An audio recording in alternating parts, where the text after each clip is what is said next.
Alright, so today we here on this happy Sunday. No rain, but only sunshine. We installed this 30 amp for the RV hookup. Yeah, you can hook that RV into that plug. Get your power hooked up. Here we have a surge protector, which we can check to make sure everything's good, and it also protects against lightning surges. Gotta give a shout out to Lowe's. I love their convenience and their homeowner choices. So definitely this is the workspace.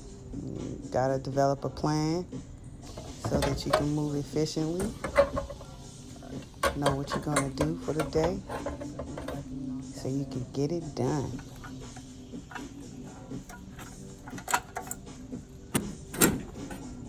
That panel off. Always use your head, of course. That's why it's there. It was a great day, y'all. I had great help. Thanks to Kiki for videoing. Of course, the homeowners were nice. And we got it done. Always check the circuit. Right here, we have 120. Hot to neutral.